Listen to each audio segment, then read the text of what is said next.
What's up, everybody? This is the Runners Club podcast. Welcome back. Like you ain't already know what's good, y'all. You know what the situation is. Every week on one of the days of the week, you get an episode. Look, and then some weeks you get two. Look, it's a surprise. It's honestly a gift.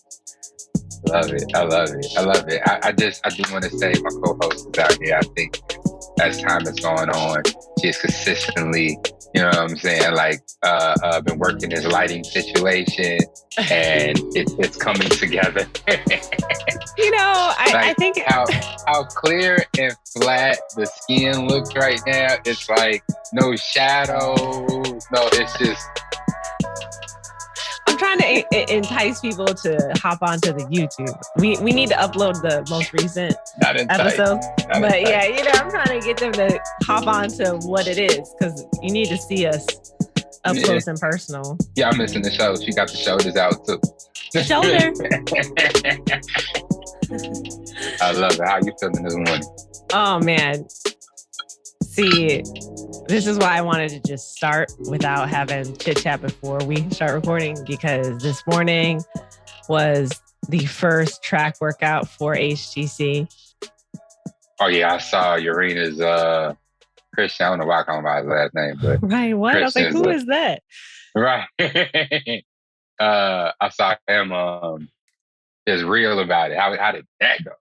Oh my God. Like, first of all, if you've been listening, you know that I've been hurt. I was had a minor injury in my hip. And so for me to come back, and lately I've been running and I've been feeling good. Last night I ran with last lap. We did a chill run, 30 minutes. That was cool. 5:30 in the morning, we're supposed to be at the track. I get there at like 5:45. It's fine. We start at 6. Okay. And when I got back home, I thought that I could just go straight into work. And then I was like, let me take a nap. Cause it was like 7-ish. Yeah. And then because I started making oatmeal, and then I was like, fuck this. I just need to put some peanut butter on a rice cake and call it a day and take a nap. And so then I've been napping up until this very point in time, because I think my body's in shock. The text you sent me ended with HBD, so I was like, have been drinking. Like, what? No, it was how about that? It's how about that? That's what that was. HBD. How about that?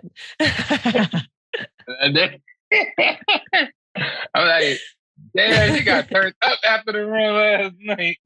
Yeah. I ain't never called Courtney. He called me in a hangover audible. Okay. Yeah. So we did a 2-mile time trial today, and I think I peed a little bit after, when I was done, because I was not ready. I couldn't control anything. I was like, oh my God, it was a lot. And it's on the track. So you got, 8 laps on that bitch. And meanwhile, Simeon's on our team. He lapped me 3 times. Oh, Simeon, crazy. Easy. And I expect that. And it's fine. Uh-huh. It doesn't hurt my feelings. Nah, fuck that. 3 times is a lot, man. I'd have tripped that nigga. And, like, my bad, bro. My bad. It was between him and Simeon. And then it was Emily. And I was I've been out, and I've been trying my best. And so today was a vulnerable moment, and I finished, and I think, and ultimately it was okay. I think my time was my miles per minute was 8:45. So It wasn't terrible. I'm sharing this with you, so don't judge me. Listeners. Oh, you're talking to me? I know, Ian, you're good. I'm talking about these damn listeners. Oh, you know what I mean? They're like, damn. We love you. Yeah, exactly. But it's honestly, truly, that's where I'm at, because I haven't had a track workout in very long. I haven't been able to run more than a mile. I just got to the point where I could now run for 30 minutes straight. Yeah. So hey, it's a starting point. Yeah. He's like, I just got to a point where I can run 30 minutes And now I am on my way to running 190 something miles. 99.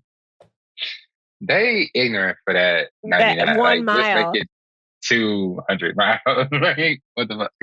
It's so strange. That's Yeah. unnecessary. Yeah.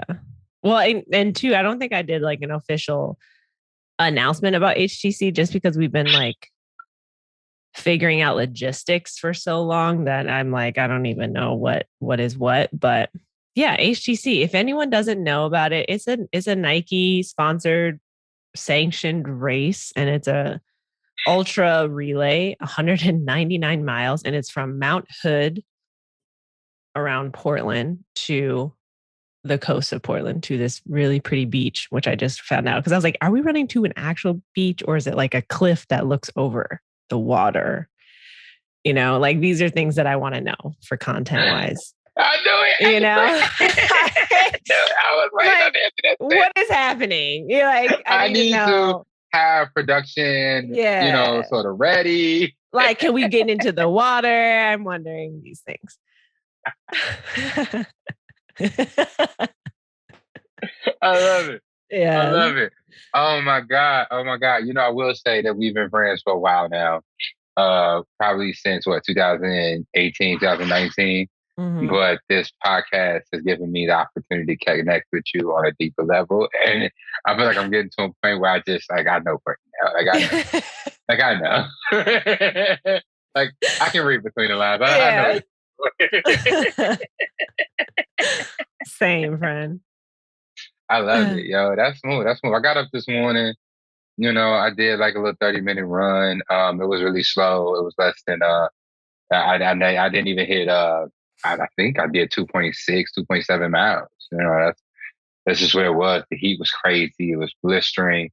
I could have gone faster, but I just got out there, and usually my first half mile to my first mile is usually like, in the 10-minute range, just because, like I skip my dynamic warm up. So I start off like really, really slow to get myself, sometimes my legs warm up. I feel that. And I just kind of like just stayed there throughout the run. Like, you know what, this feels really good. Like I feel really comfortable. This is my intro back into training, and this is not a workout. So I'm just going to just stay where I am right now and just enjoy it. And it was really nice. It was really cool. Ran up to Stony and back, through the university campus, and it felt really, really good. And I think, for anybody who is getting into training for the marathon or just training for whatever, I know there's a few races happening since everything is coming back in full at post pandemic. Give yourself some grace as you start to go into these training modes and these training periods, especially if you haven't been training for anything, for a few years or a few months. Like, give yourself some grace. Like, sometimes I remember Matthew Cabell had a conversation with Karen. Sorry for putting your business out there, but there was some struggle, getting back into training, for both of us. And he just told her, like, hey, this is why your training plan looks the way it looks in the beginning, because right now it's just about building back up that muscle that it takes to get out the door and get into running. So don't worry about crazy effort, hard workouts. Like, this is just a 35, 40-minute run. Like, just get out there and enjoy it. And if you're out there and you feel like, hey, just 20 minutes is enough for me, like, going further would be too much, then, or today, like, I can't do a 45-minute run, I can do a 30-minute run. Like, go ahead and give yourself that grace, give yourself that mercy, because right now we are building the key to success, which is consistency.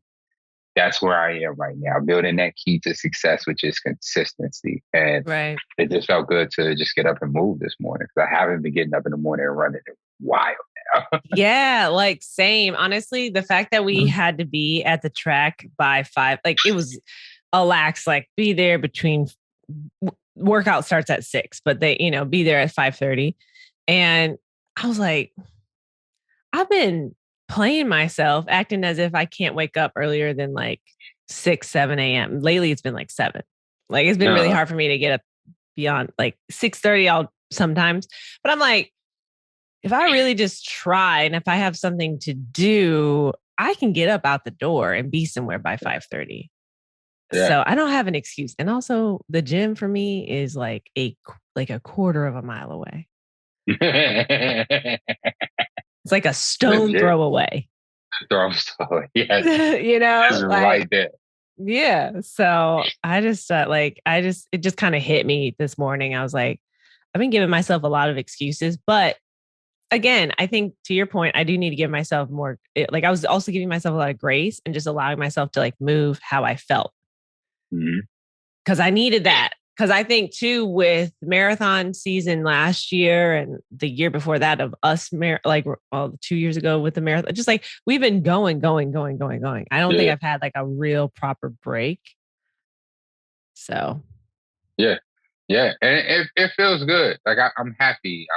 I'm getting back into it. It feels strong. It's like I was running, but I had a wake up call last Sunday at 7 on Sunday. It's like I just really did. what do you mean? Like in my mind, it's like, yeah, you've been moving, you've been running. You go out and run with Karen. You've been showing up to other people's community runs and running. You show up at 7 on Sundays, and it's just like I have not been running as much as I thought I've been running, and my legs told on me last Sunday. Like Aaron was out of town, and Aaron fake fast now, so he can't sweep no more. He got to be at the front of the pack. And I Craig, can imagine. he got to be up there to everybody else. Cheesing and having a conversation. Right. And then Craig don't understand slow. Craig just don't speak slow. He's never been one to do anything slow since I've met him. Don't at all. And like so. I've done a lot of the sweeping. Jokes aside, Aaron does sweep, but like I've done majority of it when I'm there. But like he was out of town, and so I can't let Craig lead because if Craig leads, it's the group is gonna be 8 minute miles. You feel me? Yeah. So I was like, all right, I need to be up front. We got a few new runners, take the lead and stuff like that. But I felt it, Like I felt it, and I felt it at like 8:45, 9. Like it was hot too, so I intentionally wanted to keep the pace down. And stuff like that, so nobody burnt out. It was our first hot run and stuff like that. Can we do like a 9:30-10, please? Thank you. And then like I said, we had some newer runners and stuff who were a little bit slow, so I wanted to keep the pack tight. And so but I stopped for a minute because I thought we was leaving some people behind. And I tried to do like a quick start back up, and my legs said, "Oh no!" I felt a little pain, like right there. You know what I'm saying? When my thigh and my booty knee, and I was like, "Oh no!" And it was a struggle. It took me 3 blocks to catch up with them, and like I was like pushing like a 7:30 to catch up with them because it took me a minute to realize that nobody was left behind; that everybody was together, and it was like a block ahead of me. But to close that block gap, it took me 3 blocks to happen. I was running because Craig then had jumped in the middle. He brought it down. He brought it from a 9:30, 10-minute mile to like an 8:45 minute mile. Right. And so I'm running a 7:30 to catch up, and it took me 3 blocks to do that, and I was dying. Yeah. I feel like your body will tell on you. I was telling Picasso today that I was like, my legs, has been like to be on the track and not feel the pain that I've been feeling in my like glute hip area down to my knee is phenomenal. It's a win. But I am a I consume marijuana. Okay. I'm a smoker. I am also an edible eater. And if you didn't know this about me, I'm a cannabis, what is that? No, I'm not going to try. Connoisseur. Okay. So I was like, Picasso, my legs feel good. It's my chest. Okay. My lungs need to catch up. It's your chest. So, but it's part of the healing. It's part of the healing. Yeah, that's why I don't smoke. G. Like if I do partake, it is edibles. I chew on my cannabis. Like I enjoy it. Yeah. I mean, I do. Well, lately too. We can get into this in a second. We have our guest today. We have a guest today. Yay! And they're in the waiting room. So just a second, and it is Picasso. So we can continue this conversation. So we'll be right back. I feel like he smokes weed with wine. Right.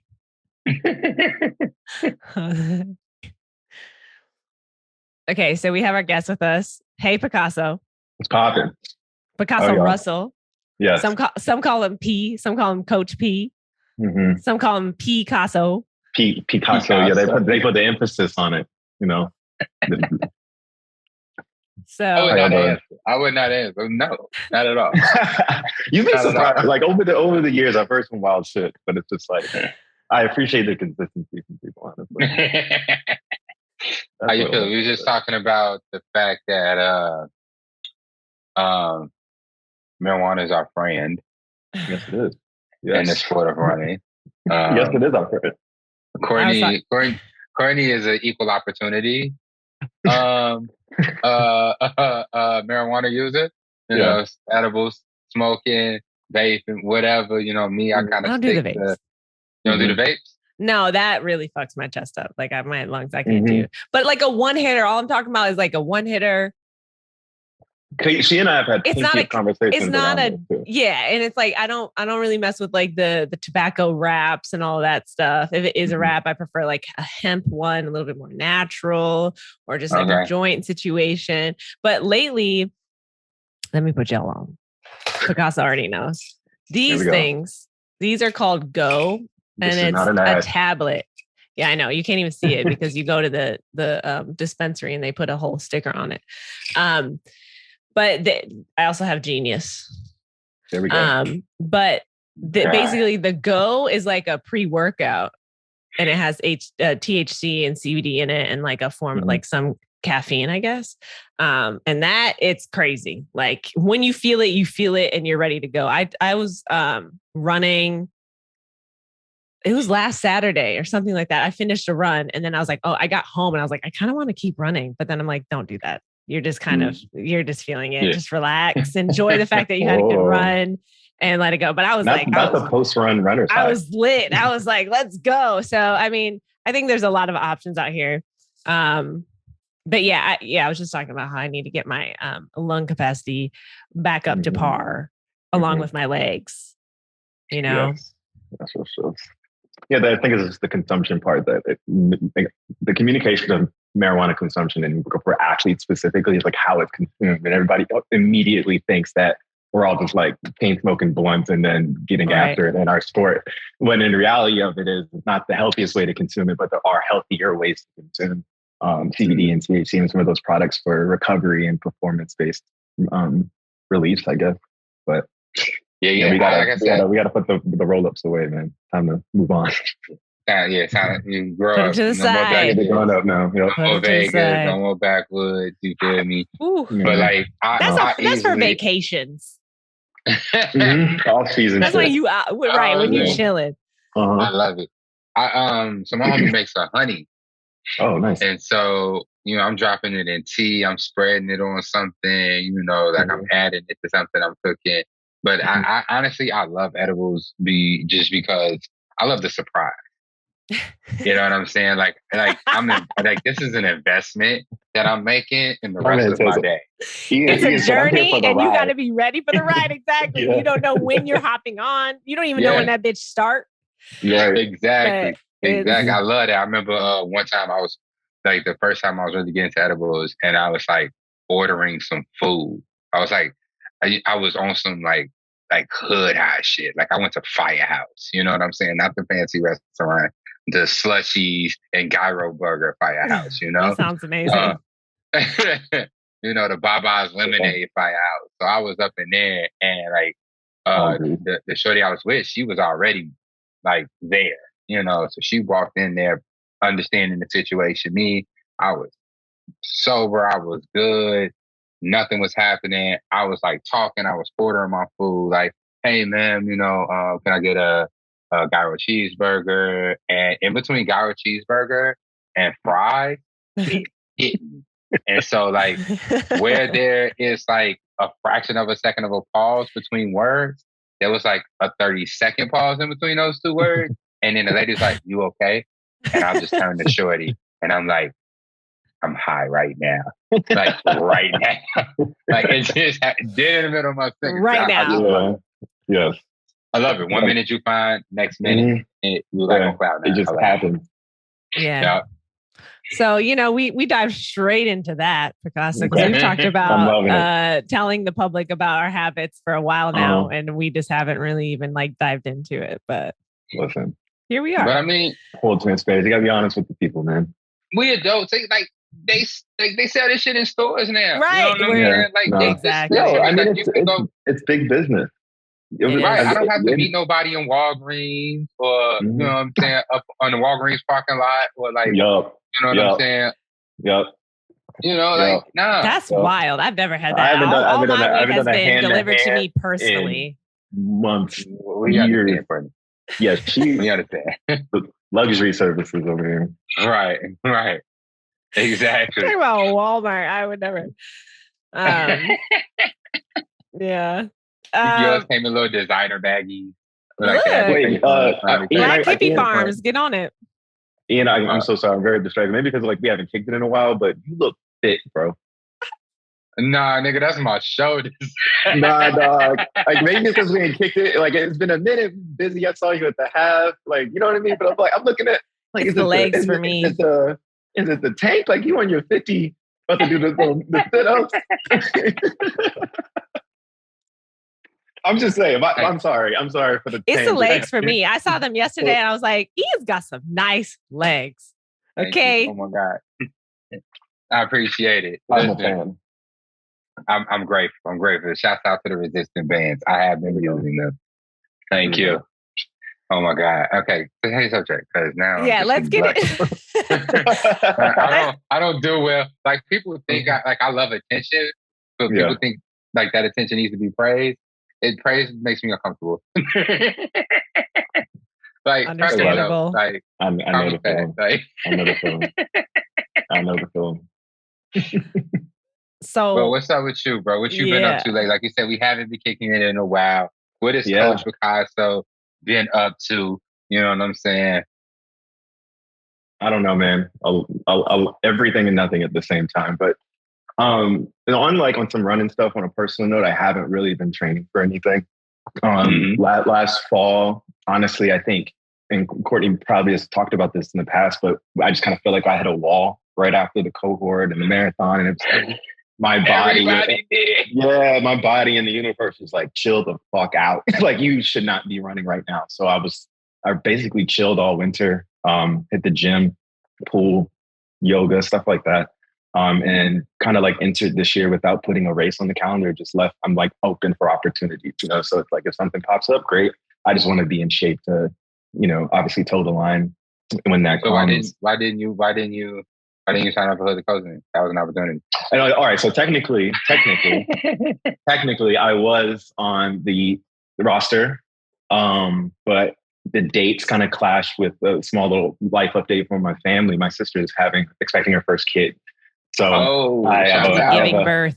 Yes, I have a nephew on the way that weekend of the coast. So it wouldn't be smart. You know what I mean? I didn't want to try to squeeze it in or be in one side of the country while, I'd rather be there for my little sister's delivery and everything. I love that. Yes. That's dope. That's beautiful. I love that. Congrats to your sister, man. Thank you. That's your little sister? Little sister, yes. Well, we're not little no more, but... Little and only. Yeah. We're 4 years apart. I've been big bro, third parent. Most definitely. I love that for you. I love that for you. So, I mean, you say you've been in the gym. Actually, do you lift heavy? How do you attack the gym? Because he doesn't show it. Okay, look, for our listeners, Picasso will every now and then put something on his social media, on his story. And then I'll realize, it's friends only. Close friends only. Yeah, close friends only. So I'm like, no one really, and you know what I mean? You walk around, you're pretty slender and tall. So it's I think people don't know. It's intentional. Because it's I only want you to know when I show up and when I put up numbers kind of thing. And if I do post a social, old school way. Yeah, if I do post social, it's more of a warning shot. Just I'm in the gym too. So just let everybody know kind of thing.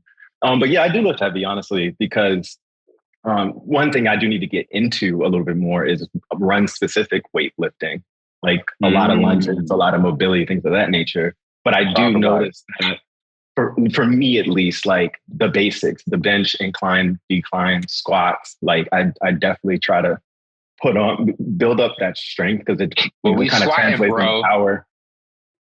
Well, we squatting, bro. A plate right now. Okay. Just one plate. Just one plate.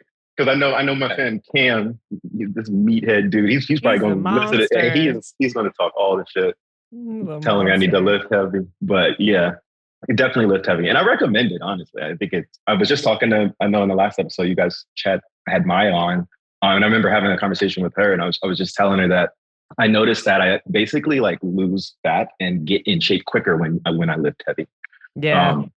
And I highly recommend it in the early stages though. When you're getting fit to start your fitness journey, like I recommend lifting heavy.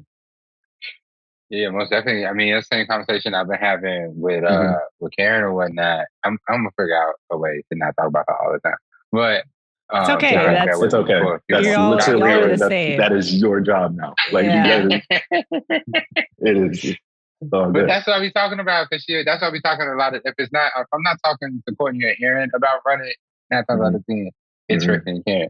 But just trying to motivate her to get into lifting and stuff like that because she is such a fast runner and she wants to go faster. And I feel like that's the missing piece for her is strength, is building a stronger body, especially her upper body because, like being able to hold that posture, being able to hold that form, being able to move these arms in repetitive motion without having injury and stuff like that. Like having a strong upper body is just as important when you're running for time and you have goals and stuff like that.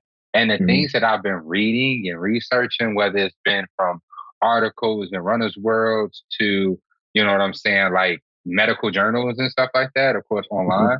But like the entire conversation between running and weightlifting, it's like you can lift heavy without getting a lot of those massive bulking gains because running breaks down muscle. And so there's that balance I see. Right. And I mean this more specifically when we're talking about road running and endurance running and stuff like that. There is that balance that stops you from just, completely beefing and bulking up. So you can lift heavy without and get strong and those muscles can develop without you worrying about, I'm going to be walking around, turning sideways to get into the dough. Yeah. No, I mean, honestly, on some like everybody else, like I too hit the feeds and I keep an eye on like the elites and some of the more competitive guys. And, in their stories, these dudes are cut, but like they're in the gym, like legit squat rack, lifting, curls, this. I remember right before he got gold when Matthew Centrovitz was basically documenting his whole training. Dude was in the gym like 6 days out the week. We never saw like track repeats or anything like that. Like that was almost secondary in his training. The running part of it, the weightlifting was primary. And I just kind of like Lopez Lamong, he's somebody like I said, we all got like body goals, right? I look at him and I'm like, okay, this is it. This is what I need to work towards. But it's the gym. It's just the only way to get to there. You know what I mean? It's the gym. Injury prevention and strength. It's going to make you fast. Right. So I want to, I just realized that we haven't actually formally introduced you because there's going to be some people who might have, listened to that podcast way back. Yes. There's no need to go. We've already talked about this in a previous episode. You don't need to go back there. It's kind of, that was then, if you had to be there, this is now. A lot of people be going back there though. It's like our third highest paid episode. Second. Second? Second. Yeah, it's the very first, and then it's Picasso, and then it's a thing Mo. I really don't know how to feel about that. But, yeah. I mean, the conversation was good. I don't remember what we talked about, but I just remember it was a good time. But okay, so you're Coach P, but you are a fitness director for Gumbo Fit. Shout out Gumbo Fit. We work together all the time. You and Mike have been good friends, which is another fitness director and head of one, I haven't given an announcement yet that I'm trying to talk around. And then there's Mike, and Mike, I would say the three of us work really closely together alongside like Maya, who was on our podcast, our most recent podcast as well. So yeah, that's like Gumbo Fit fam. And you have like, because you're not running HTC with Gumbo Fit, you're now a trainer for us. You're training us along with Matt Cabell. And so I guess I at least want to just put that out there for the where we all connect. And then also mention the fact that like you got a new job, and I do have a new job. It's a big fucking deal. But yeah, I guess first, how do you feel about coaching us with HTC? How do you feel about that? So far, especially after our first session this morning, I love it. Yeah. Because I think we did a very good job of building out a team of runners that come with various experiences. And think about the last years as coaches and as runners, like we really engaged with a lot of first timers and people we wanted to introduce to the sport, which was again a great experience. But this HTC team, with the pieces, we basically had to piece together 12 runners, right? And we were like, we got to make sure they vibe. We got to make sure like we meet them where they are. So Matt and I, we just had this idea of essentially like co-coaching the squad because he as a new coach, like he wanted to start offering his services and really building out some of his athletes, and his knowledge base runs super, super, super deep. Like the moment I met him and I saw that he had the Olympic rings tatted on him, I was like, you need to be by my side forever. You're different. Yeah. I was like, you're different. So athletically, you're different, and knowledge base is different. And then by me, obviously being here in Chicago, I wanted someone like be boots on the ground to touch the athletes, connect with them. Because Matt is in Colorado. Yeah, Matt has moved to Colorado. But yeah, so far it's been pretty awesome. We did our 2-mile time trial this morning. It was just one of those things. Matt and I, we were like, all right, week 1, what do you want to do? And I just said, let's just think of something to get their legs moving, right? I don't want them to think about paces. I don't want to think about reps. It's going to be hot. So like, let's just get them together as a team, as a unit, and let's get these legs turned over. And then we were like, let's do a time trial. And of course, my crazy ass goes, okay, 5K. And he's like, whoa. He's like, he told me, he's like, Matt, relax. Gotta relax. Like it's only the beginning. And then actually, fun fact, we started our training sooner than the suggested window from HTC's like handbook. You know what I mean? So that kind of gave us a little competitive edge. So anybody listening in Portland, we have started. Okay. It has begun. Okay. Y'all might not be starting until July. We're in June and we're at it. Yeah. Yes. I told Ian that I like peed myself a little bit after that. I was like, I don't know what's happening. I wasn't ready. Matthew texted me and he was like, how'd it go? Any surprises? This and this. I was like, honestly, everybody looked great. Like that was like overall for me, coach talk. I was like, everybody looks really good out there. They did. Everyone did look good. There wasn't no groaning and the limping. And it's just everybody, like, you can kind of tell they're ready. They're ready to really get after the training in the next few weeks. I contemplated stopping a few times. It's okay.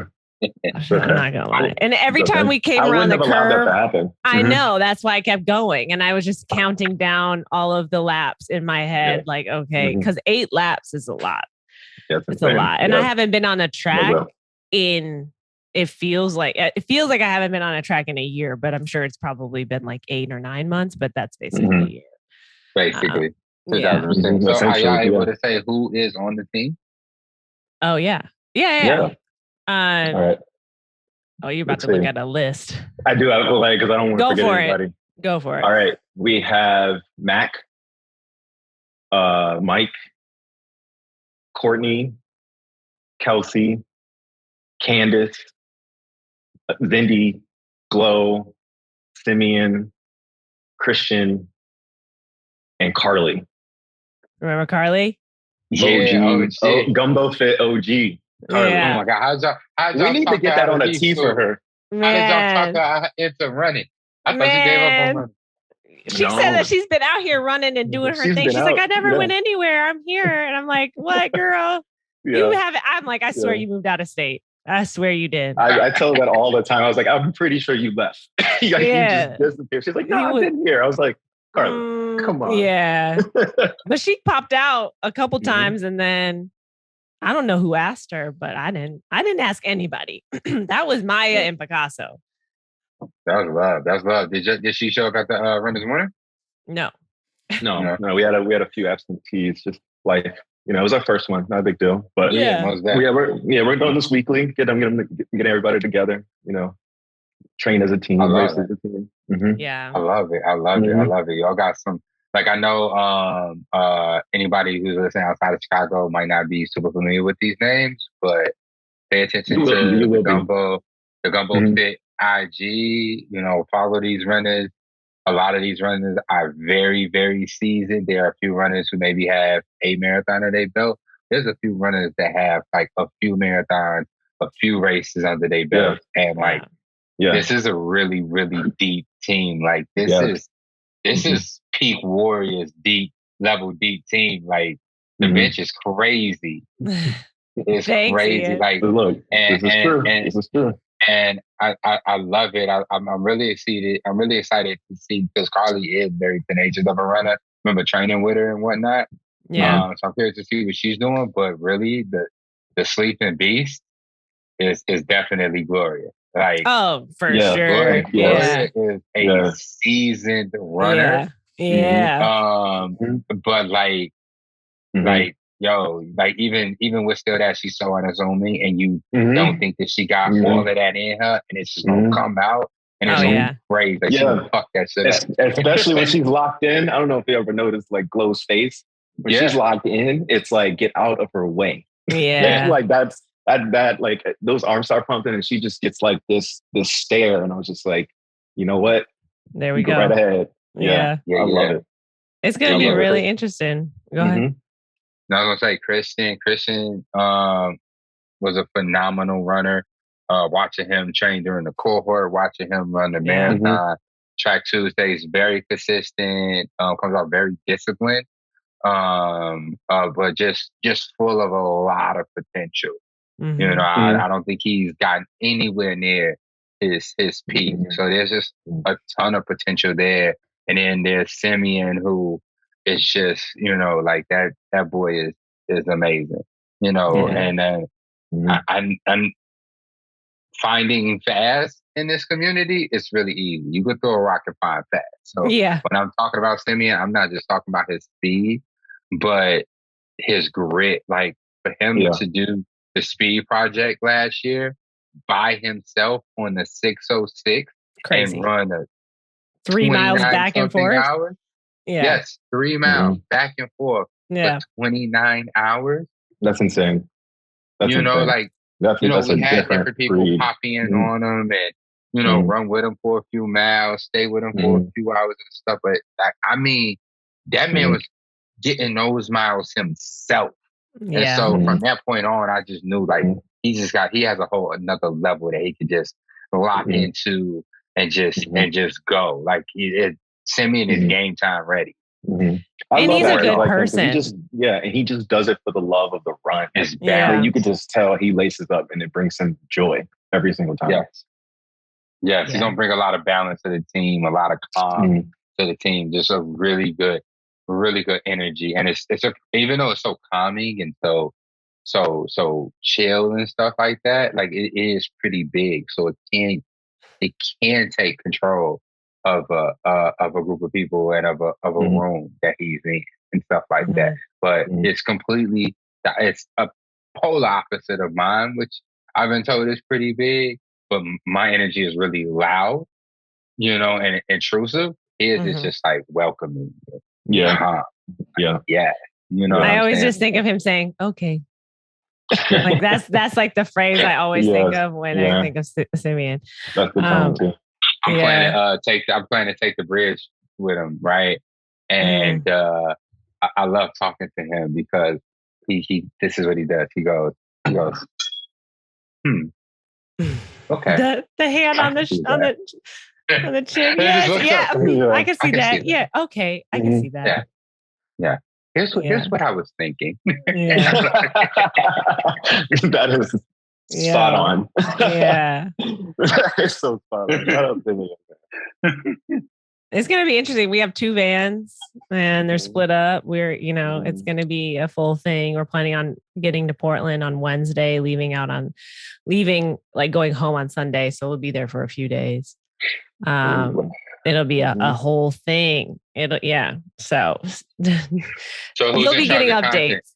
Who's in charge of the content capture? Because I need to be able to watch the stories of this. Me I need lives. Yeah, it's me. Well, we're working with Kevin to put together like some reels as we're training, like reels throughout, so that we'll get like actual like nice content through the end. Yeah. So that'll Kevin be it. Amazing. Yeah, Kevin's amazing, and then we'll get a photographer there, and social media I think will be me. Just because we're trying to keep it to 14 people, because there's 12 people on the team and then it's like an additional 2. And, because, budgeting and everything, and not just budgeting, but just like, there's only so much space in our van. We're not getting an RV, Right. and we're like, we're getting gritty with it in that sense. A lot of bodies. And we're going to have to open the windows because it's going to get crazy. It's going to get wild, as far as just like everybody's just sweating and but yeah. And also too, we have like Zindy who just became a nutritionist. So then like, that's going to be really helpful. So content's going to be, content's going to come. We have a plan for it, and it's going to play itself out. And so just like wait and see, because I think that'll be the fun part. That'll be the fun part. It's fun. It's fun. Yeah. No, Zindy is probably the one that I will be interested the most in seeing. I never would have picked Zindy for something like this. Like Zindy is an excellent runner, beautiful person. Like I enjoy Zindy a lot, but I never would have pictures Zindy doing anything like this. So I'm really, really, really curious. And I could be completely wrong and my judgment about Zindy. So I'm really, really curious to see what she does with this. Is this going to push her forward? Is this going to break her? Like what's happening there? Like I'm really curious. It's some beautiful stories in here, and it's like. Why? Like, I want to see people's personal journeys as they're going through this crazy training cycle. Because whether you're new to this endurance sport or you've been doing it, for years, like Gloria has, like I am curious to see, because it's going to be completely different. And race day, race hours are going to be different. I don't think this is anything that you can truly, truly prepare for. To the utmost degree as you would a marathon, right? You know what? I really, speaking of the Indians, like all the team as a whole, because we have 2 runners that have participated in Hood to Coast before, which is awesome. But for everyone else, it's their first time. And honestly, it's like running a marathon is one thing. Great. You cross the finish line. But this should feel like you have bragging rights. So you can now walk around and be like, "Hi, I'm so and so," and they're like, "Yeah, I'm a runner too." And you can now say, "Hey, I want them to be like, oh, but have you done Coast? Because I have," kind of thing. And an athlete like Zindy is just like doing it, just the excitement to want to be on the team, and then when she crosses the finish line, just to kind of walk around with that notch under her belt, being like, "Yeah, I did it the Coast. Now what?" Yeah, this is an event. Well, and I'm realizing more and more, like, I know people told me about Hood to Coast and I was like, okay, yeah, sure. But like the more I've talked about it with people who have been there or heard about it, they're like, no, Hood to Coast is fucking dope. Like that's a race. That's that shit that everybody wants. And exactly, prestigious as fuck. And I'm like, oh, like, I guess and so now I'm a little bit more in the moment thinking like, okay, really soak this in, because this is the first time you're doing something and it's like a really dope opportunity. And on top of that, like, I have to say this just because I'm trying to get in the habit of doing this more, but like, I put the effort forward along with our like directors team to really make this opportunity happen too, because like we really fought for this. Like, as far as partners go, like, Nike Chicago is like, we focus on community. You gonna have to find that money somewhere else. You know what I mean? And I was like, lit. Yeah. You know, they did help us and introduce less. us to the right people within Nike who oversee that. But we were just like, okay, like, so we're in a very strange place, and it's been weird. But I'll say, like, going back to the runners, Mac, his energy, amazing. The fact that he's run hood to coast, great. But I'm like, I just am really excited to have his personality with us. And then, like, same with Emily, like, great personality, really, like, has a sense of camaraderie and, like, ability to capture content, which I'm like, okay, if I can't get on social, she about to be on social, you know? And like, Danica, she's hurt, so we might have to replace her, but hopefully Danica, she does get better. Oh, I didn't know Danica was on a team. Oh, wow. Yeah, but she, you know, I think it was the half that really messed her up officially. But so we might be looking for a replacement there. But praise for speedy recovery. Yeah, exactly. Exactly. You know. But you know, it's tough. It's definitely tough. And like, I've been there. We were talking about that. And it's just like, you're kind of like, am I saying RIP to my like running this year? Or like, you know, like, cause what is most healthy for you? And she's ultimately super supportive. She showed up today for practice. Like, she's definitely about it. If she could feel better soon, she will be in it, ready to go. But yeah, I mean, we have a really good team. Even Mike too. Like, Mike is that steady person who, no matter what, when he's around, I feel very safe and like comfortable. Yeah. You know, I'll say the same about Picasso too, but he's not going to be there. Cause I'm like, I call them my road dogs. Like, they're like, you know what I mean? Like, y'all are my friends, even you, Ian. But it's like, Mike, it's like, I'm really happy he's going to be there. Really happy Kelsey's going to be there, because Kelsey is just Kelsey and she's hilarious. And like, she's going to do really well. She always wants to do well. She's a perfectionist. Yeah. And she's a track star. She's an athlete. She's a fucking athlete. Big time. Yep. So she's going to put in the work. Yeah. And I respect that. Every sense of the word. I love it. Yeah. And that beast inside is going to come out. Oh yeah. And she's been injured last year. So you know she's trying to do something. I love it. I love it. I can't wait to see. I didn't know Mac was the other person who had done Hood to Coast. Like, I didn't know that. Simeon, That's amazing. He said he did it with like some coworkers or something. Yeah. A few years ago. And they like all trained in their own like cities. So he didn't really have like a community like team situation. So that's a first for him. But yeah, it's like, it'll be good. It'll be good. It's amazing. Like, the people that y'all have on the team, like, it's a really well built team. Yeah. I will say. I mean, like, there's people who could pick up physically where other people may fall off. And I mean, like, I mean, the race like this, even your best runner, something can happen, you know, over the course of the training, or even on the race day and stuff like that. So, you know, I say that across the entire spectrum. Like, physically, there are enough. The people that you have on the team could really step up. Like, any one of those runners could step up when somebody else has to fall back. But then, like, most importantly, energy wise, you know, talking to Mike just exudes this is a horrible example. I'm sorry, Mike, and I'm using this as an example, but you know, when you watch the Viagra commercials, and this is not where I thought this was gonna go. And you watch the Viagra commercials, and it's like, you know, the tagline is like, when you get to a certain age, you just know how to get things done.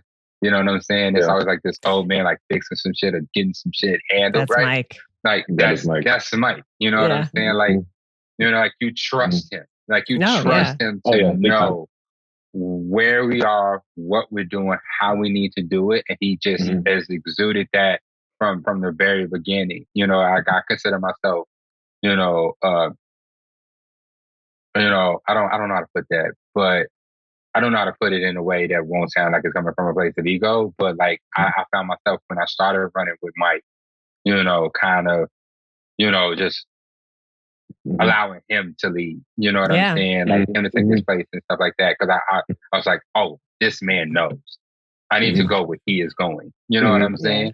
So he's the adult in the room at all times, but you know, that's like it's a double-edged sword for him. And so I try my best to give him moments of relief, because I'm like, I know he holds like a very like heavy weight because he's expected in all of his groups, all of his friends groups to be the adult in the room.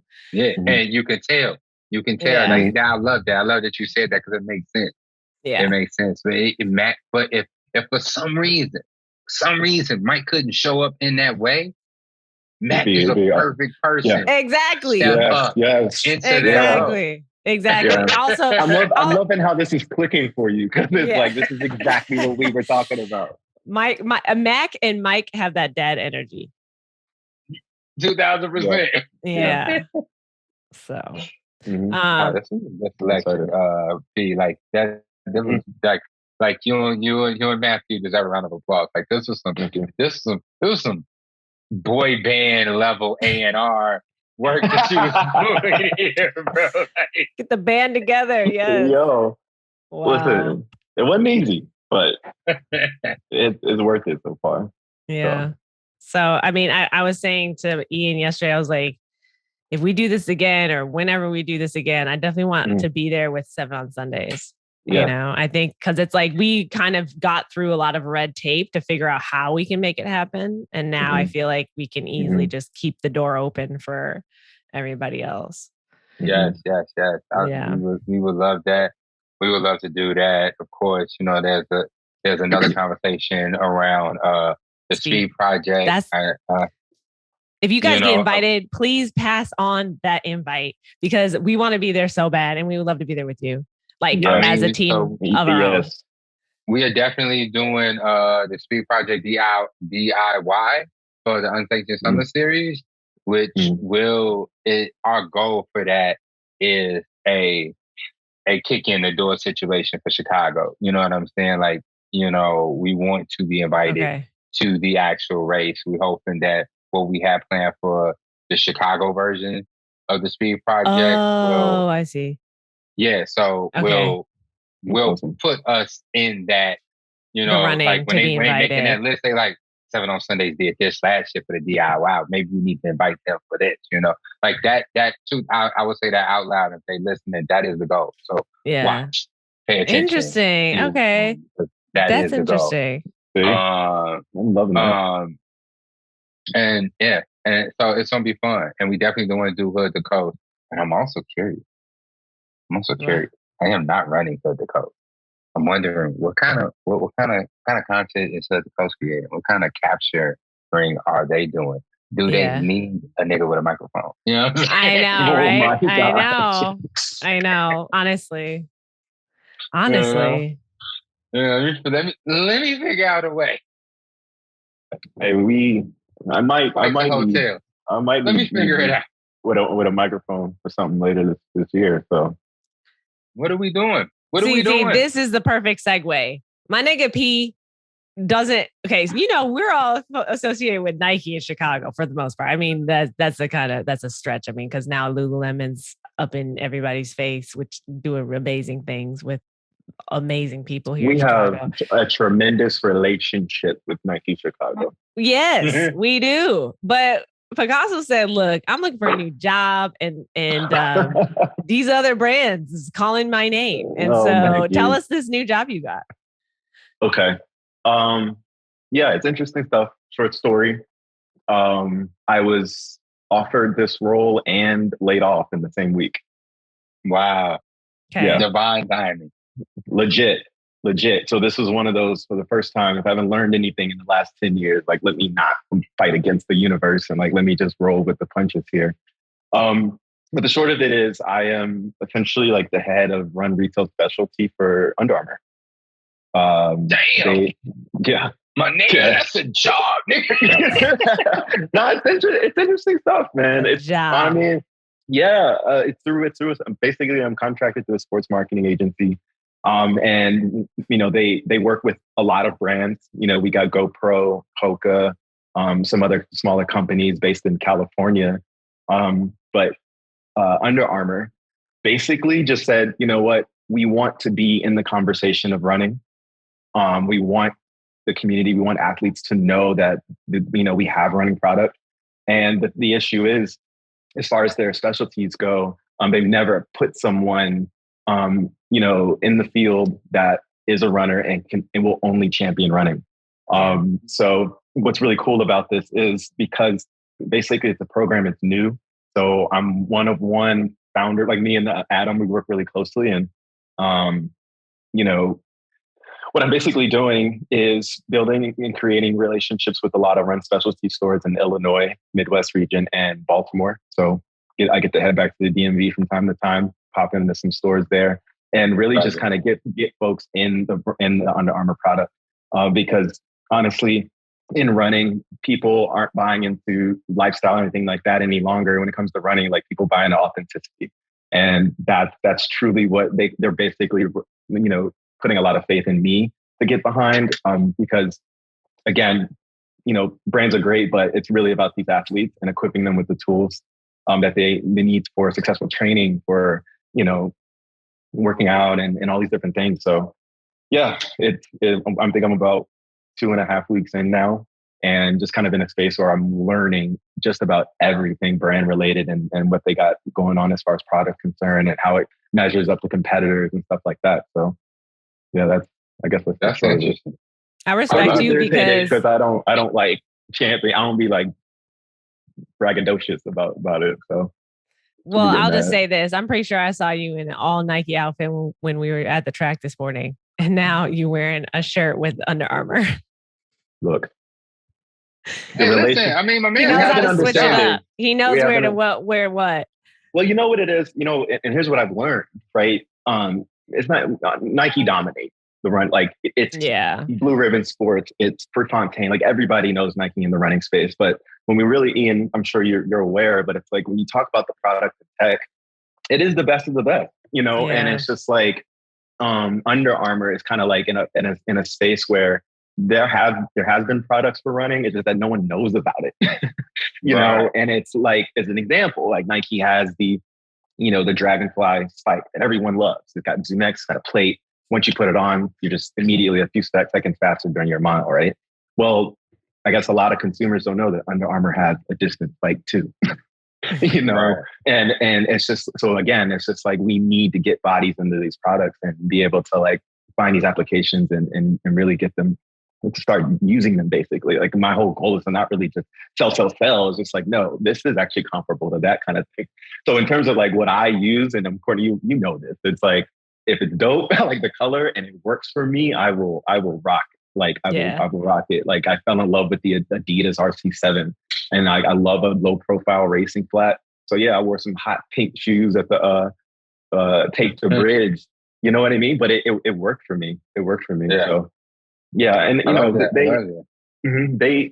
love what, as far as like what we got going on in the community. They love and respect Gumbo Fit, and they honestly said, and I'll never forget one conversation. They were like, you know what, we really don't want all of your time. So we built out my role and responsibilities around Gumbo Fit, and like I was just like, that is awesome. So thank you for that. They're like, yeah, no, we're just here to like, we want to support you in that. So give us dates you need to be blacked out, and like we'll black it out for you. This. But yeah, I love the mutual respect there. So I guess in the future you will start to see me in a lot of different product and gear. So TV. I'm interested to see because Under Armour isn't. You say pushing P? Pushing B. Mm-hmm. I love it. Putting the pressure on them. I mean, listen. I mean, I run clubs, our organizations, like, we doing what we doing and stuff like that. But there's also, some professional careers. There's some things, there's some stuff we need to do to make a living. And, you gotta be flexible. You gotta be able to maneuver in and out of these spaces. But what I wanna say is like Under Armour is, and this is, my opinion. So I'm curious to see what light you shed on Under Armour, because Under Armour is not sexy. Like Under Armour for me gives me, and I know Under Armour technically solid. I've seen it first pop up in, the NFL and the football space, and like the, everyday person, wearing an Under Armour to the gym to lift and stuff like that. You got Stephen Curry with the basketball shoes, but also roasted his ass for having Under Armour basketball shoes. So, it's just and like then he won championships. Then he won Oh, championships. Right. wow. You know what I'm saying? But that's the point that I'm speaking to. It's like Under Armour does not, like, when the first reaction to Under Armour is not sexy and stuff like that. So I'm really curious to see what tools they have, what's in the arsenal, what can they bring, and how can they get these athletes in that and make it sexy. I'm curious to see that. It's exciting, man. It's exciting. Like, we just wrapped up a global campaign. This is the shirt, the All Out Mile. Big global thing. Basically, you find a spot, run your All Out Mile. They train for a few months, tracked in app. So I forget the numbers, and Adam's gonna get mad at me, but like tens of thousands of athletes globally got to throw on some Under Armour, and like I'm talking pyrotechnics. I'm talking people were racing in rugby stadiums. So it's just one of those things where like the brand is just hyper aware of it, of like where we are in the perception. But it's just like, because it's the brand, just Under Armour's always done its own thing, right? So, but in terms of like running, they really just are down for anything. Yeah. Like, you know what I mean? They're just like, I'll never forget, like one of my team members, she was just kind of sharing about like the types of races and events that they put on. This isn't necessarily speaking to Under Armour, but like she put on an event called like a sneak easy. So QR codes around the city, breadcrumb information. And when you show up, it was actually in a speak easy like bar. And then they replaced old books for shoes and like had drinks named after the shoes. And it's just super cool. And it's just like, same thing with like Gumbo Fit. Like one of our superpowers is that like we really like to use our imaginations. And it's just like, I love being in a room among people where that question comes up. What if we did? And then you fill in the blank. And and it could be the wildest thing. And then the whole room goes, okay, cool. Let's figure out how to do that. So like, that's where Under Armour is. And, here in Chicago, like, honestly, PSA to the groups in this city, like a brand, not desperately, but like ready to support, ready to like, like I would love to, partner with the run club and just outfit the Pacers for like a couple of weeks. Like, here, just take this shoe, try it out. Get people, people need to see other people in the product, kind of thing. And that's what I'm excited to do most. Things are getting crazy out here. Low key. Crazy. That's why I'm so chill about it, because I'm like, ugh.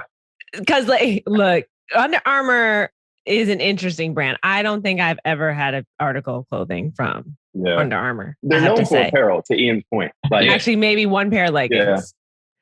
And I liked them. I wore them out until they had to be thrown away. But they were gifted, so I've never like willingly bought something from Under Armour.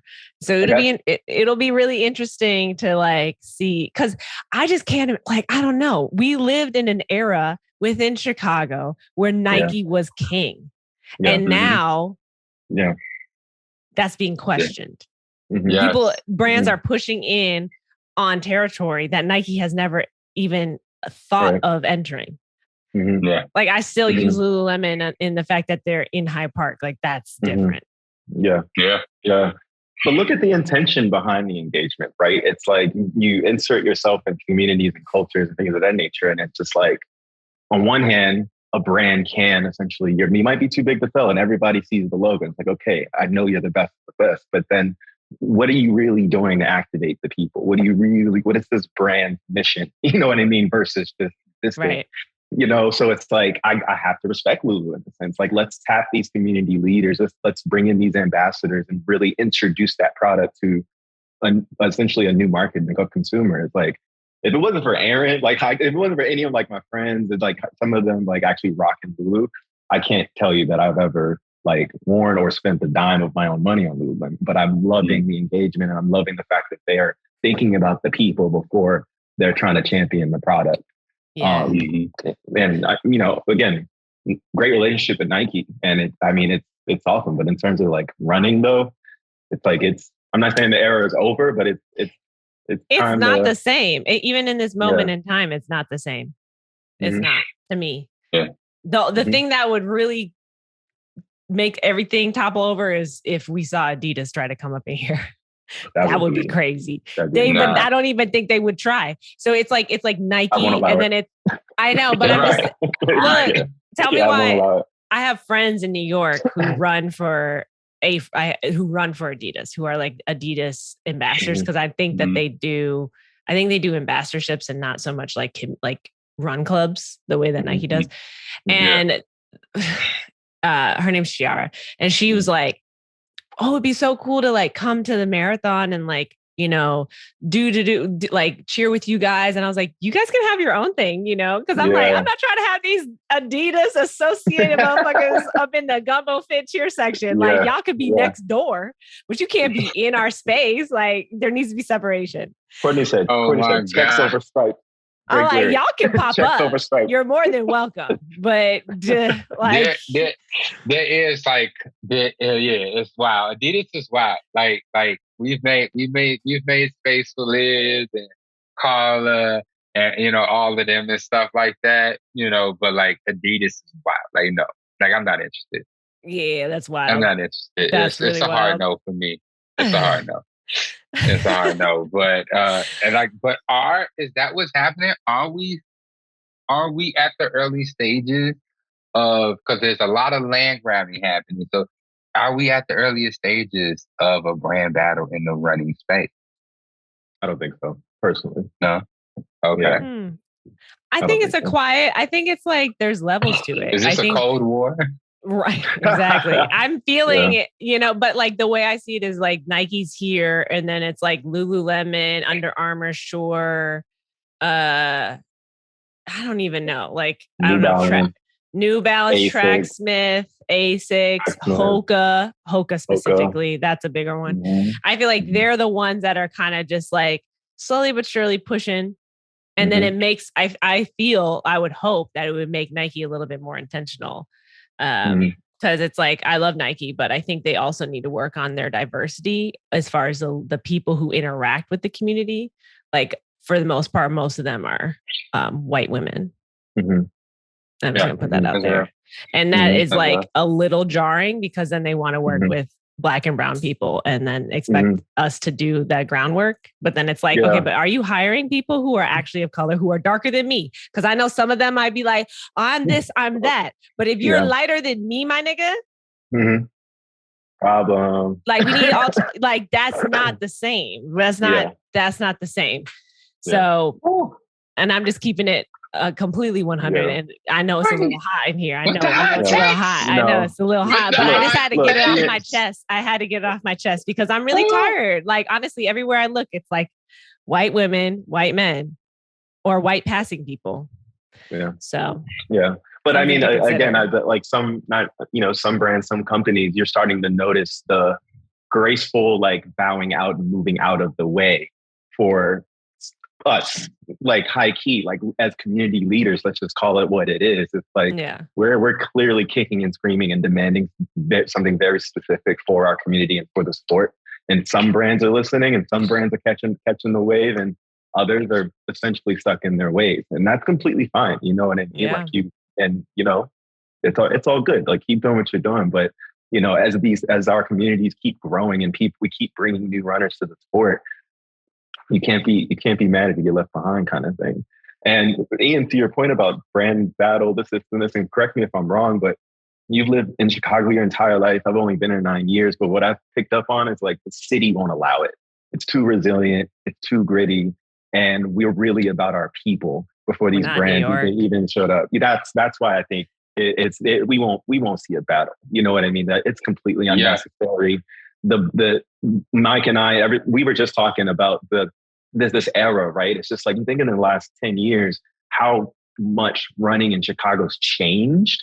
Now it's just like the evolution is going to keep going. This isn't like a bubble. Like it's going to keep growing. It's going to keep growing. It's going to keep growing. Like we should have more crews pop up. We should do more bridges. Like keep it going. You know what I mean? Like we're outside now. And if anything, like having a brand alongside that journey is just an added benefit to the shit that we already got going on, because we're going to do it with or without them. Yeah, I love that. I mean, I agree, 2000%. You know, I'm really curious to know what is the collective consciousness across the community leaders in the running space Mm. as to how as to how their relationship with their brand goes. Like I remember the first time I sat down, with Tim and Nike and stuff like that. You know, they wanted 7 on Sundays to come in and stuff like that. And at that point in time, like, we had already done a campaign with Lululemon, and Lululemon wasn't ready to work specifically with a run club and stuff like that at that point in time. So we ended up, and going to where we probably already knew we was gonna go. But the conversation I had specifically was like, hey, my focus is this community. So I will wear checks, I will wear my Nike product, but I will be at a Lulu event. I will Yeah. be at Yeah. a da da da da da event. I will be wherever my community is. I will show up. I will be in pictures. I might even run. I might participate in whatever level that I feel like is necessary for me to participate, because at the end of the day, that's what this is about. And Tim, of course, was a runner, is a runner of the running space. He's no longer at Nike right now, but he understood that sentiment. And I'm just curious to see, what is the conversation, with all of the running community leaders and there. Like, is it that same energy? Like, hey, you you're coming into our space, and you have to be able to work within our community and what we're trying to do, create more Black and brown runners, create more accessibility to the sport, make running funner in Chicago. Because it is, like, I remember, having a conversation with somebody who worked at Nike and was like, they have repeatedly said, I love that y'all put community before competition. It's completely different from some of the other running communities in other cities. Like, y'all work well with each other, y'all gel. And it's because we put community first. And I think I was just recently in a situation where there was something I wanted to do, and I was told no, because that person, was now affiliated with another brand. And it was like, I was like, we want to highlight competitor brand. And like, I Yeah. get that. I Yeah. do understand that, and I get that. But also, like, let's be careful with the language, and let's be careful where we move. And let's talk about, hey, is there a way to make this It work? worked. And Yeah. stuff like that. Because I feel like Mm-hmm. Nike's more strict on it than other brands. I feel like other brands are more like, I mean, I don't know. I feel like it's a little bit more chill. I won't say that. I think this is a pretty even. You think it's across the board? It's across the board, because, we've, on the 7 on Sunday side, we've had the opportunity to partner with some of the other community fitness and wellness people who are signed by other brands and stuff I need like you to that. get And then specific. You so damn general right now. I am, because, like, I don't want to, you got to be careful. Like, I talk about my business, but, you got to be careful when you talk about other people's business and stuff like that. Sure, and so, where I can, I will be hyper specific, but where I don't feel comfortable, I won't be. But, like, there was a conversation. It's like, I can't work with you right now, or yeah, I can work with you, but now we got to check. But we have to be careful with the language around the event. Like, in the opportunity to be very specific, we worked with Kayla while she was becoming a Lululemon ambassador, and we had our 8-week mobility fitness. I remember that.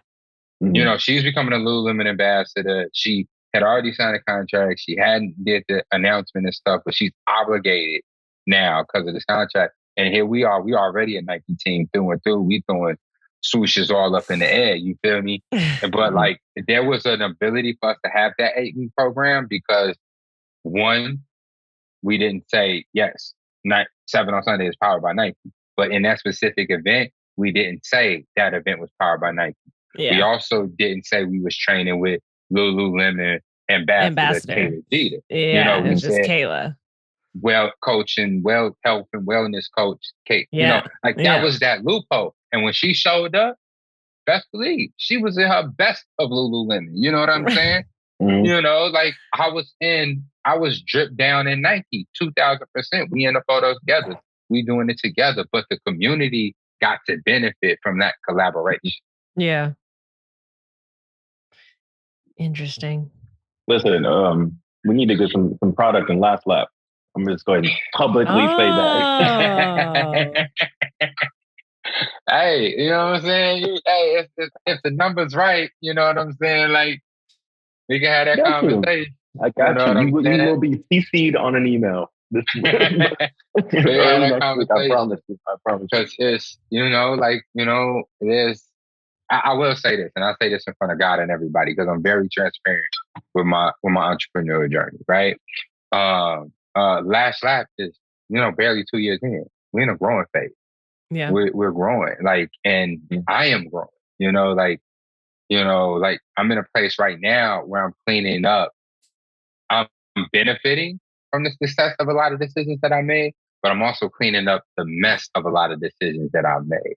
And there are some brands that I have in my store that are like, hey, we are with you for the long haul. We understand, you know what I'm saying, that this is a new business. We understand that this business has started up in a non-traditional way, in a non-traditional community, and there are going to be some struggles with running this business and stuff like that. And so we're flexible and we're working with you.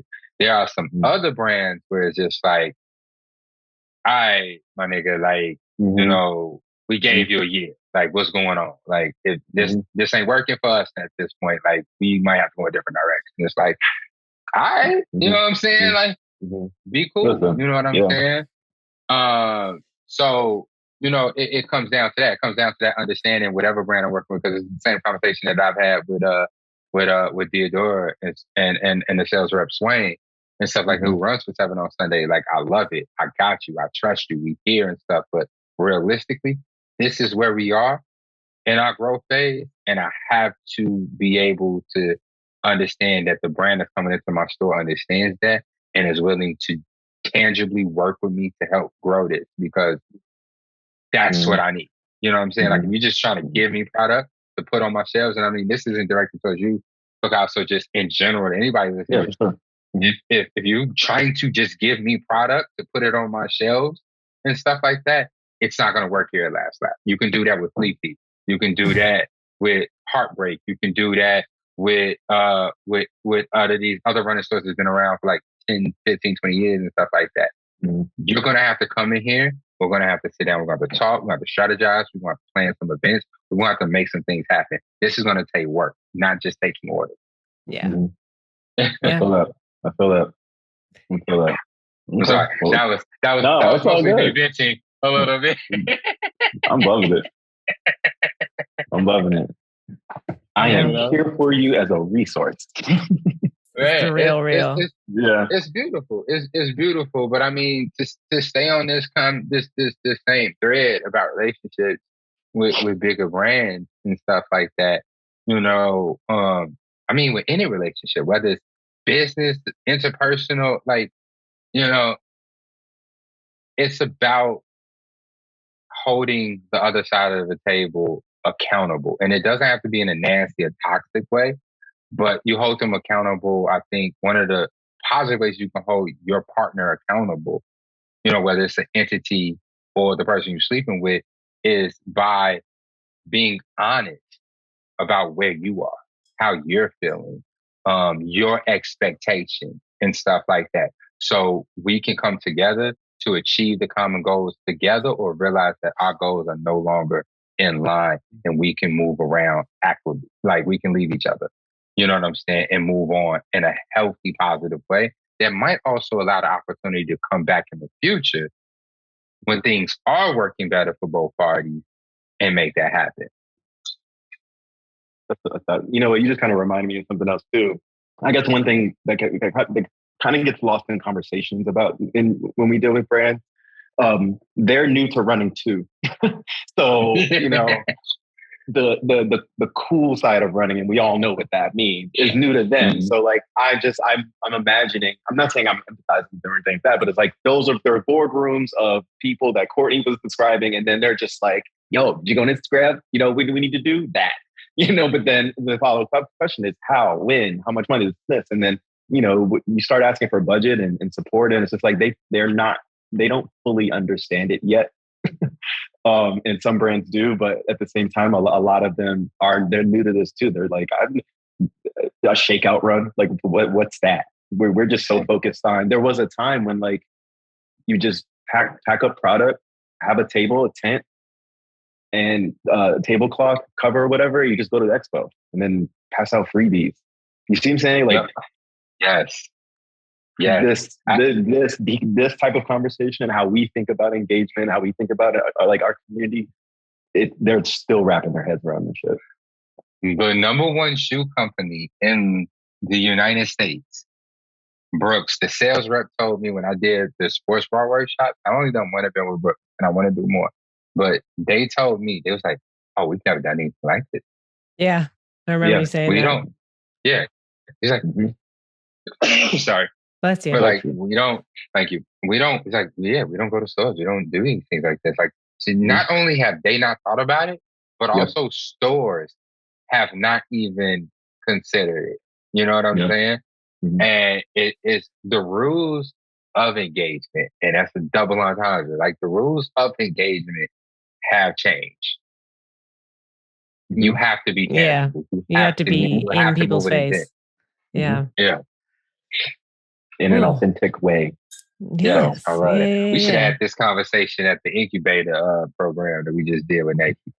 You know, like this is like, I feel like this, like if you listen, you think about starting a run club, think about opening a business, you're thinking about maybe just becoming an ambassador with a brand and stuff like that, whether it's a running brand or a jewelry brand or, you know what I'm saying, you're trying to be a Fashion Nova model, you know what I'm saying, whatever it is, like, you know, take, I feel like this conversation you can take with you wherever you want and stuff like that. And have these, you know, tough conversations with these brands. Don't be afraid that you're going to lose your check. You're going to lose your opportunity because you have standards.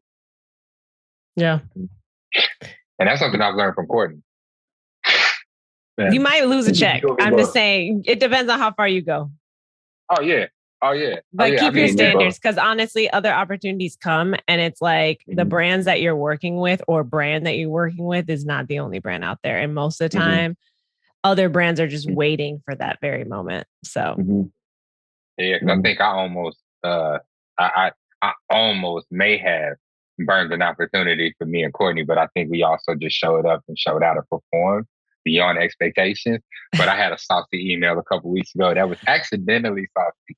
But I could definitely see how it was saucy. My guy said, I have a question. Accidentally saucy.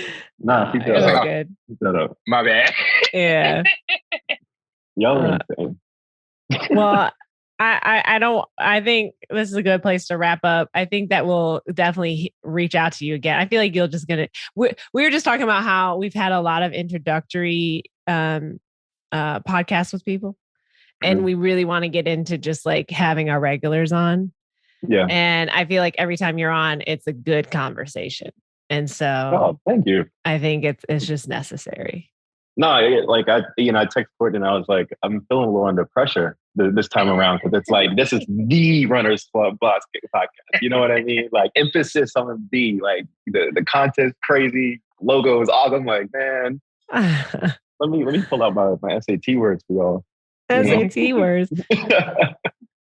Yeah. But yeah, I mean, look, we got to do like, I think we'll poll to what the people think, but like, I want to do like an all community, like just get a big ass table, a bunch of mics, and let's just all just like have a combo or like talk some shit like that. I think that'd be really cool. You know what I mean? It would have to be something, right? But what it would have to be on is, what's that platform that you have to pay for extra content? I don't know. And you've been talking about this, how we need to have certain episodes on it. It's not OnlyFans. Patreon. Yeah. Patreon. I'm like, I feel like that would be because really what I want is like, if we do that, I'm trying to get people unfiltered. For sure. Yeah. And so I feel like that's a Patreon conversation and motherfuckers need to pay for that. Motherfuckers need to. So. Also, something I learned from Courtney. Get the bag. Just get always. It. It's right there. It's right there. Always. Right there. Like right there. It's right there. Grab it. Yeah. I love it. I love it. We worked on the deck one time, and it was like when we finally got the budget in order. I saw the number, and she was like, we're definitely asking for this," and I was just like, "Okay, all right." So I just. I'm like, they're definitely going to say no, but I just want them to know how much this costs. It was just seeing it. It was so your point about getting the bag is it's like there's never a number too high for Court. Honestly, it's just like I want all of it. If I know that you have it, I want all of it. Man, I've been broke for a very long time, and I'm tired of that shit. I can't. Like, it's just I spent too much of my time living paycheck to paycheck to be like in a place where I know I'm the motherfucking source and then do shit for free. Yeah. You said something a while ago. You were like, "Yeah, I'm too old to struggle." And I was like, you know what? Amen. It's like those days are over. You know what I'm saying? Like it's time to leave that to the early 20s. But even them early 20 folks are getting their bags these days. So I just feel like crazy. Why not us? But you know what? Once again, you have to have that conversation, because I recently had to have a conversation. Like I had to explain, a particular line in my budget that line was for me. And it's like, oh, you need a little bit more clarification on that. I was like, I am putting this shit together. Yeah. These are hours. My time. Yeah. This is crazy. You know what I'm saying? Like, and that there is that and stuff like that. I also had a conversation of so somebody approved some numbers and we move forward, and then they realized that the number was way bigger than they planned on. So it's like, going forward, I was like, I understand. It's okay. Don't worry about it. I understand. You gave me an inch. I went a mile, but you came with me, and now you regret it. It's okay. It's okay. We can adjust. Look, there's a lot. Look, last thing I'll say on this is there's a lot of money in running alone within sport. And if you take a moment to think about where that money is going, you can adjust your compass and go that way as well. But also, I'm sorry, I know we're trying to get off and stuff like that, but also, like, we had a previous guest on here, Quentin from Quentin Toronto. Jacobs. Quentin Jacobs. And he said something that, and I loved him. I love speaking to him and stuff like that. But for me, he was kind of like Simeon, where I was trying to digest what he was saying so much and stuff like that. I've had to go back and listen to that episode and stuff like that. Because just like he was just dropping so much information, so much jewels. His story was excellent and stuff like that. He's a great person and stuff like that. But it was really hard for me to react in a moment because of how great of a conversation I was having with him. And that was probably my first time having a conversation with him, not just in passing, that he said something in it that I responded to later in the episode, but even here now, like I have an even more, full-throated opinion about it and stuff like that. He was like, he was talking about how he has a day job and, he shows up in his running space and it's not, that's not his day job. Like that's not his source of income. And he was like, because he believes that if you're showing up like that, then you can't be authentic. And it's like, nah, you can get paid.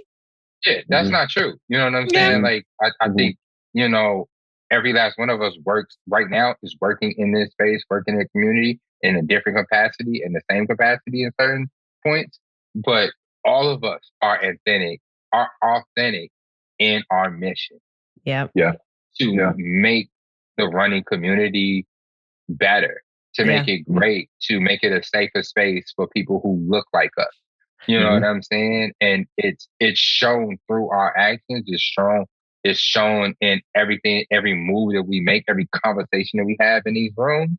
But also, like, it doesn't change my love and my care for the runners that follow us because I want to get paid. Yeah. Yeah. Like getting paid is not I'm just going to say that. I'm sorry, getting paid is not the exception to the rule. It's the bare minimum. And it's like so many people, specifically white people, are literally working in the industry of running and getting paid salaries, big time money. When I look at, still, I always have a lot of respect for Kerry Pinkowski, director and CEO of the Chicago Marathon, CEM. That motherfucker loves to run. When I saw him at the half marathon, when we were announcing, he was like a child bouncing from one space to another space, so excited. But please believe he gets paid and he gets respect. And he's living the life that he wants to do. So why, as a person of color specifically, should I be like, oh, it's not authentic because if I get paid, it's not authentic? Like that to me is just like, I think we pigeonhole some people, specifically people of color, in that, where it's like, we're supposed to just work for the community and then like take scraps. And that's also like with these brands, I feel like there's sometimes an expectation for that. And I'm like, all of a sudden, when you start asking for real money, they kind of look at you like, oh, but what you were doing before was great. It's like, but no, like, you know, love you, but my ancestors I don't eat air. Free labor. You know what I'm saying? I know. No. I am not my ancestors. Yo, there should be more respect. We need a singlet. We need a singlet. The work that we're doing is so valuable because we're expanding the market, so y'all can get more money. It just doesn't make sense sometimes to me, but you know, I stand by getting paid. Some people are going to be made to feel very uncomfortable. I don't know who listens, but you know, some people are going to be like, yes. Some people are going to be like, other people like, cringe. I need to send an email right now. Tell me how you really feel. But it's real. This is it. If you don't work in the running space and it's just totally your passion, good on you. I think there is space for that. There's a need for that. But for those who want to make something of it in their lives and get paid, I think that that's okay too. And we don't necessarily deserve harsh judgment over it. For a long time, and Courtney, you've heard me say this, I swear I stood behind, like, I never wanted to work in running. I wanted to be solely about my training, the fitness side of it. And I was just a fan of the sport. But, I kind of had basically like a come to Jesus moment where it's like, clearly something's happening and I don't want to be on the wrong side of history. So if I can be in a position to create change or just like have my hand on the pulse in some way, including everything that we've done with Gumbo Fits, and it's just like, I'm saying yes to all of it. Because I know if I don't, it's not even for that immediate impact. I just know that, that 5, 7, 9, 10 years down the line, I just I want to see the impact later for obviously like younger kids coming out of school, high school, college, things of that nature. So. I mean, because it's another career that you show up and you represent and you show them like, hey, if you really like this, you can actually make a career out of it. I'm just saying, there's a lot that we inspire on a variety of levels. If high school kids, if you end up walking on your D2, your JUCO, whatever it is, like, it's okay if the scholarship money's not there because a brand will be in your DMs wanting to outfit you. And what we're basically saying right now. What we're saying is like, go to Excel, pop open a little invoice template and just ask for seriously, because it's happening and it's low key kind of sick, but it's awesome at the same time. And it's like, it is creating this new energy and a new space in running that we've never seen before. The traditional way of getting after it on the competition side, community side is completely different. And I fuck with it super hard. So it's like, my message was like specifically for the youth, like, there's money to be made. You can train, you can still be successful. But don't get steamrolled and think that you need these brands to really get after what you your goals. So I'm so proud of you, Picasso, because when you just said what you just said about because I forgot about you not wanting to get paid. And I remember when you said that to me, I was like, this motherfucker full of shit. I was like, but at the same time, I love him. I love him. You know what I mean? I was so serious. I was like, I'll let him go this year talking his shit. I was like, we'll see next year, and I'm like, I honestly love the fact that you are living the way that you're living through your joy is inspiring to me. Heart, 2000%. Yes. Yeah. Okay. We can stop here. We can stop here. Thanks for joining us, Picasso. We're going to close it out. We're going to let you go and then close it out. But it's always a pleasure to have you on, and we will definitely have you back. Cool, yeah. I can't wait to come back. I want to come back for the unfiltered episode. So can I come back for that? Wait for the Patreon. And say less. I'll provide Party favor. Let's go. All right, all right, peace. Bye. There we go. Wow, what a treat. Ooh. What a treat to have Picasso back. Like our conversations are just different with him. Yeah. It brings out a lot. It's almost like we get so comfortable that we start talking about stuff you don't hear from us otherwise. Yeah. And that's okay. Conversations amongst friends. You feel me? It is, yeah. Things, man. Things that need to be said and understood and talked about and stuff. But I also like having that level of transparency because I do know our listenership is quite filled with, the same people that we see, freaking Tuesday through Sunday. You know what I'm saying? Yeah. At our runs, at these events and stuff like that. I love letting them know the what, how, and why.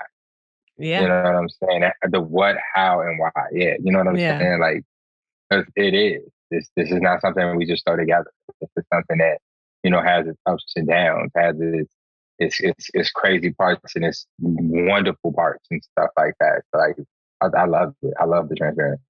Yeah, same. I don't even have anything else to say. Right. I think we just said it up. I mean, like, yeah, that was it right there. Listen, it's hot out there, y'all. The summer's here, full vengeance, full wrath. They heard y'all talking shit, talking about it's scared of winter. It ain't never coming back, but it is here now. So hydrate. You've been seeing me pouring water this whole podcast. I didn't drink this bottle. Look at us right now. You feel me? You definitely filled up a few times. A few times. Jeremy gonna be like, nigga, what is that sound, bro? Like, y'all not getting this episode for 3 weeks. I gotta figure out what that sound is in there.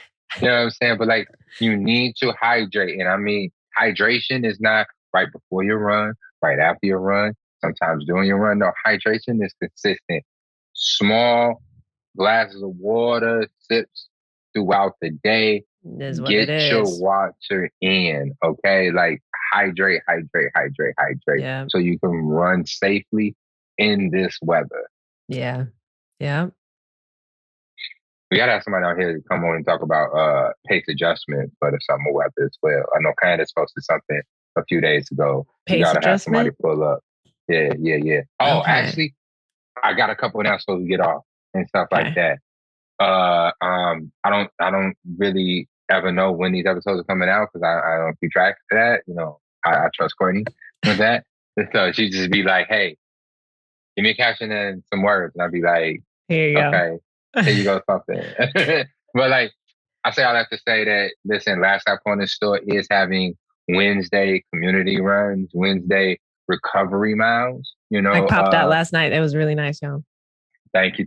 Courtney came out, got her 3 miles. She was moving. She was ready. I did feel a little heat on my back. Like, she was like, I'm going to pick it up, nigga. But no, I was not. I was really like, this is a good pace. Good. I was here for the ride. I was trying to lay back. I love it. But like, we're doing that.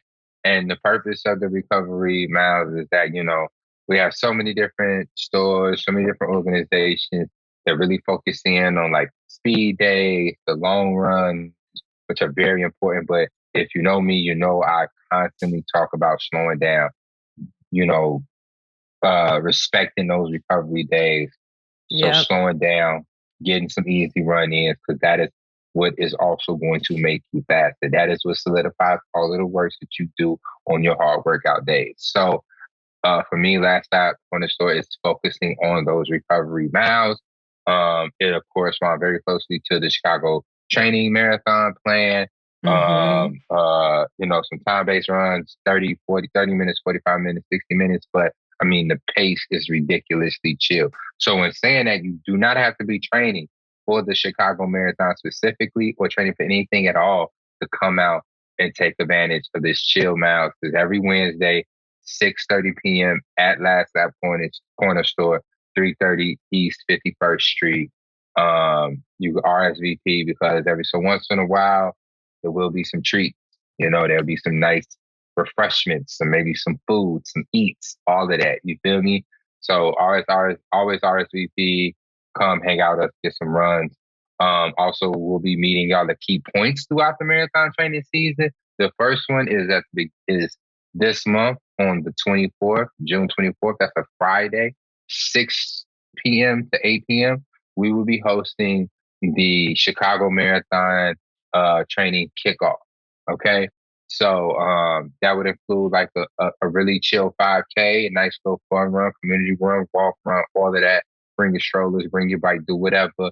Come enjoy us. And then when we come back, we'll have some fire ass food by AO Bistro. She's gonna come out with buddy tacos. You know what I'm saying? Like beef and vegan. That's it. If you need chicken, I'm sorry. We're not doing it. We got beef, we got vegan. And we only got vegan because of this motherfucker right here. That's it. You know what I'm saying? Cindy. Those are people I was looking out for. But luckily, we got like half of the orders vegan. So if you don't like beef, you can try that. And it is fire. Vegan joints are fire. I've had them.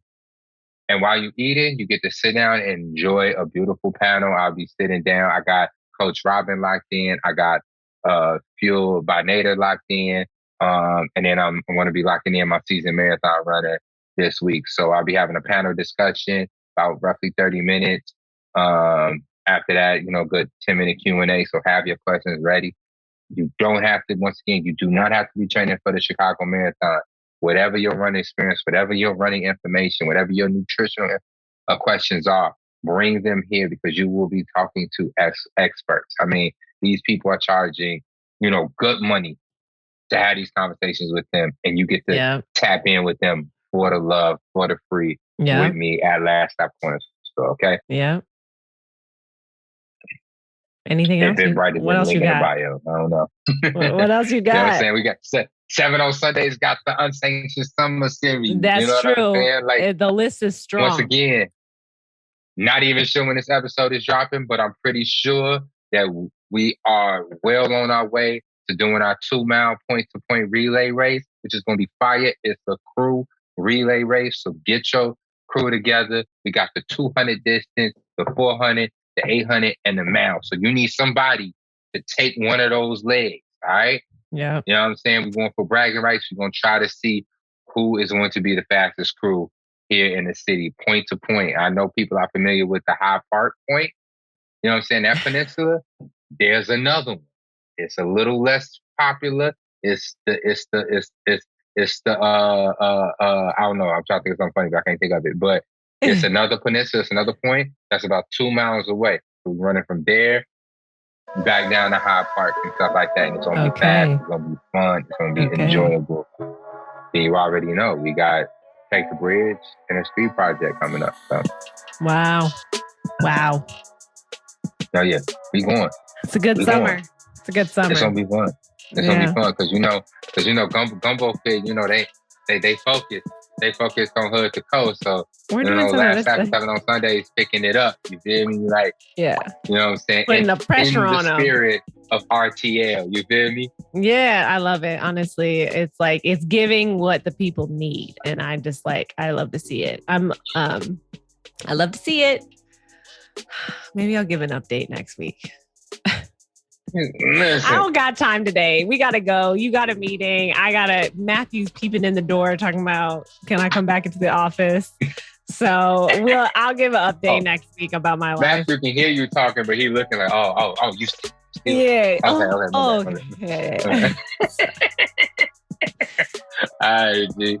You have a good one. Y'all have a good one. It's all love. We'll talk to you later. Peace.